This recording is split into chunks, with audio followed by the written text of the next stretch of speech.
oftentimes when we think about using our legs when we're pitching more, a lot of times people think more quad dominant or even our leading quad. But what's awesome about women is that we have a lot of lower half to work with. So when we're thinking about using our legs, we need to activate our glutes, hamstrings, our hips. We need to get it all. So a lot of drills, they don't really stress utilizing all of our legs. So we're going to work on one that does. And what's great is that you don't even need to stand up. You don't even need a lot of space. So you're going to start on your knees. I call this the knees drill.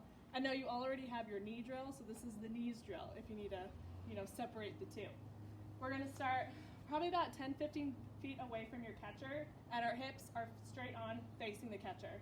So for international players, that's about 3 to 5 meters. All right? So we're going to be facing our catcher. We're going to start, we won't even need our glove or the ball. I want you guys to just get a feel for it. We want to feel what our lower half should feel like when we're pitching. So we're exaggerating these movements because we never pitch on our knees, but it's to really get a feel for what position our body should be in.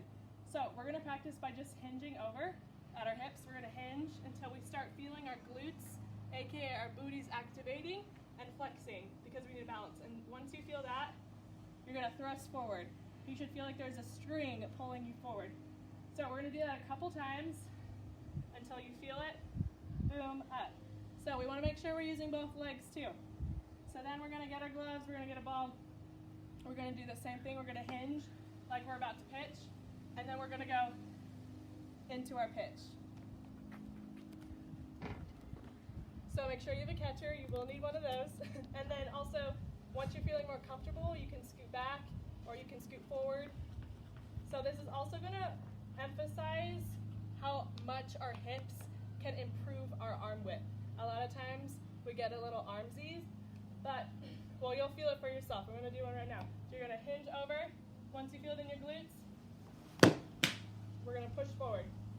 So this also mimics our pitch when we're thinking our first push off the mound, and then our second push on our release. So, and you're going to want to come up as hard as possible. So you might see me moving around a little bit because I'm trying to push as far forward as possible. And then one more thing, when we're starting out, we want to make sure we're throwing both of our hands forward, not just one or the other. So we want to go towards our catcher because that's also going to help our body position. And then snap as hard as possible. And I'm telling you, your hips, your butt, your hamstrings, everything will help you get that arm width moving even faster.